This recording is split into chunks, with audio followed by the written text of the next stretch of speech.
Episode 36. Han Li stood before what was once a stone hut, now just a pile of rubble.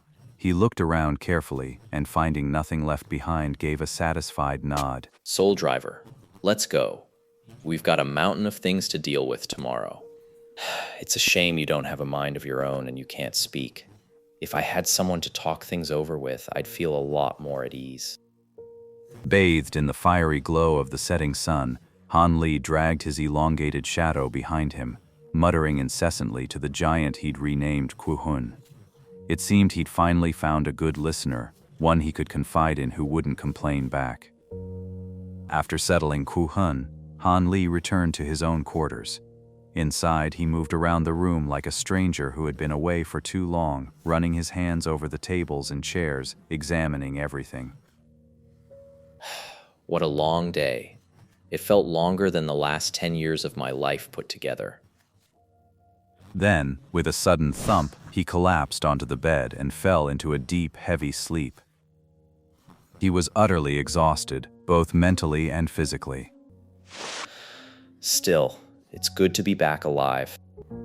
A faint smile on his lips, he drifted off to sleep. Han Li sat reclined in the high-backed chair Dr. Mo used to favor, holding a scroll. Its cover read the classic of longevity, but its contents were the mantras of the eternal spring arts. He was reading it with great relish. Dr. Mo used to read this book all the time. Han Li never understood why he was so obsessed with health preservation techniques. Now that he'd discovered its secret, he finally understood. It was clearly an attempt to decipher the eternal spring arts. It seems Dr. Mo still hadn't given up on his inability to cultivate magic power, and had been quietly studying the manual on his own.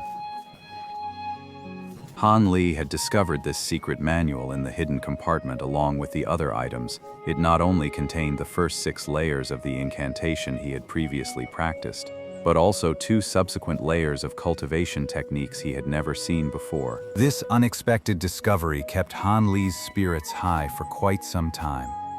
So the incantation I've been practicing actually has the legendary magic power to command the wind and rain. If only I could learn the advanced stages of the eternal spring arts. After all, who wouldn't want to be an immortal with eternal life?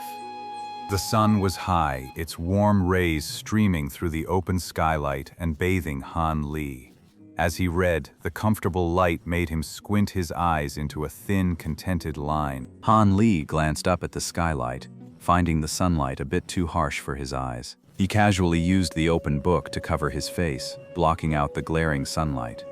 With the world going dark before his eyes, he felt a wave of comfort wash over him. This lifted Han Li's spirits. He silently recited the 7th level mantra to himself once more. He had recently noticed that, due to his continuous consumption of spirit medicines, his eternal spring arts were once again showing signs of a breakthrough. He would soon be able to advance to the 7th layer. Understanding the next layer's techniques a bit earlier would be quite beneficial for breaking through his bottleneck. It had been over half a year since the day of Dr. Mo's attempted possession. The very next day, to cover up the doctor's death, Han Li had personally forged a letter in Dr. Mo's handwriting. It claimed the doctor was returning to his hometown to visit family. He then handed this forged letter to the sect's patrol elder, passing it off as Dr. Mo's own. Sect Master, esteemed elders, I am preparing to return to my hometown to visit my family. My disciple, Han Li, has already inherited my complete medical knowledge and is ready to practice independently, treating and healing others. As my journey home is a long one, I truly cannot say when I will return. I must ask the sect leader and the esteemed elders to allow my disciple Han Li to temporarily fulfill the duties of a physician in my stead until I come back. I apologize for any inconvenience this may cause. After the letter was submitted, the managing elders showed no sign of suspicion whatsoever. Dr. Mo had often been away from the mountain for long periods in the past to gather medicinal herbs. While he held the title of an honored guest physician within the Seven Mysteries sect, his status was essentially that of a free agent, a privilege he'd earned by saving the life of sect leader Wang. However, the elders remained skeptical about the claim in the letter that Han Li had inherited all of Dr. Mo's medical skills. So, from the start, The elders didn't let Han Li immediately take over Dr. Mo's duties. Instead, they had him treat the low-level disciples first, intending to test his true level of skill. Han Li didn't care in the slightest about the elders' doubts regarding his medical skills. He'd always been fine with treating anyone. The only reason he'd proposed taking over Dr. Mo's duties was because he'd had his eye on the seclusion of Divine Hand Valley and its sizable medicinal garden. If I could stay in the valley and have the whole place to myself, then I could openly use the mysterious little bottle there to mass-produce rare medicinal herbs, without having to worry about anyone discovering the secret. Right now, I'm the only one using this little valley. But if Dr. Mo doesn't come back for a long time, who's to say the sect leader or the elders won't just take it back on a whim? So, to demonstrate his superior medical skills, Han Li went all out when treating the disciples. He even secretly used up the large quantities of precious herbs he cultivated daily. Thus, with his already considerable medical skill and the aid of a vast quantity of rare drugs, he achieved a near miraculous record, curing almost every patient who came to him. Just as he had anticipated, his reputation as a miracle healer spread like wildfire throughout the Seven Mysteries sect. Soon, everyone on the mountain knew that their sect had produced another brilliant young physician. Under his care, whether it was external wounds, internal injuries, or baffling illnesses, he had patients fully recovered within 3 days at most. His medical skill is not inferior to that of the renowned Dr. Mo. In fact, it surpasses it. And so, after Han Li once again had a gravely injured disciple up and about in just a few short days, the higher-ups could no longer sit still. They sent for him the very next day. The person he met this time was none other than Vice Sect Master Ma, whom he had briefly encountered once before on the bone refining cliff. We are willing to let you take over Dr. Mo's position, and you will enjoy all the same privileges he did. Of course, we can't grant you the official title of elder just yet. You're far too young, only 16 or 17. The other elders simply wouldn't accept it. However, your monthly stipend will be paid out at the full elder's standard. If you have any other concerns, please voice them now. We will certainly consider them appropriately. I require that Divine Hand Valley be given to me for my exclusive residence. I do not wish to be disturbed by outsiders while I study medicine within the valley. Such a trivial condition was naturally agreed to without hesitation by Sect Master Ma.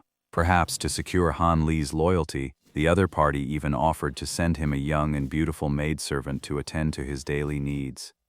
Han Li was momentarily stirred by this unexpected offer, but after calming down and considering all the secrets he carried, he reluctantly refused, his heart aching a little. Han Li's actions, however, earned the deputy sect leader Ma's considerable admiration, making him view the young man in a new light. He kept praising Han Li for being young and accomplished, not one to be led astray by feminine charms, and saying that if he had a daughter, he'd surely marry her off to him. And so, Divine Hand Valley became Han Li's private domain, a place where outsiders were generally forbidden to trespass. To that end, Han Li even placed a large bell at the valley's entrance. Anyone who wished to see him simply had to ring it, and he would immediately come out to meet them.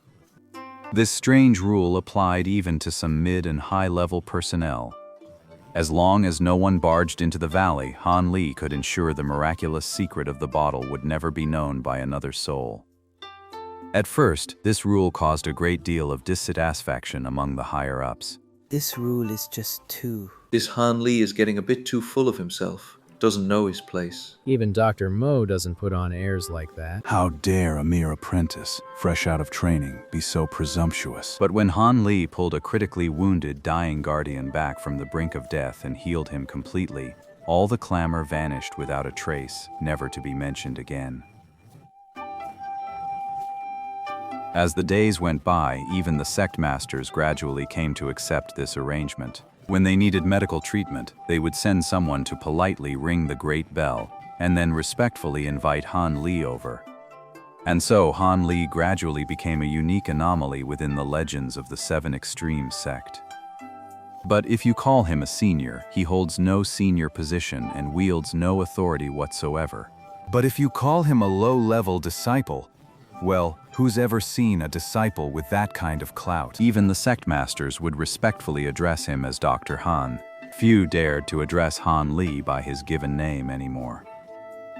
Ah, of course, that doesn't include our very own Li Feiyu, our senior brother Li. Li Feiyu maintained his cold, aloof persona in front of others, but the moment he saw Han Li, he'd instantly switch to a casual, slacker-like demeanor, calling him by name without any of the respectful distance that other disciples like Wang Dapeng had adopted after Han Li's change in status. Still, Han Li found this rather comforting. After all, being all alone isn't a pleasant way to live. Not long ago, Han Li unexpectedly ran into another familiar face from that fateful carriage ride into the mountains, Wu Yan, now a core disciple of the Seven Mysteries sect. He was suffering from a strange illness, not life-threatening, but one that had stubbornly resisted the treatments of lesser physicians. It had worn him down so much that he had to rely on Sect Master Ma's connections to seek out Dr. Han for a cure. Well, you have to admit, Wu Yan's memory is pretty sharp. When he met the renowned Dr. Han Li, he recognized him at once as his former traveling companion, Han Li. The look of shock and strangeness on his face was something Han Li remembered vividly to this day. After all, his attitude toward Han Li back then hadn't been particularly good. In fact, it had been rather poor.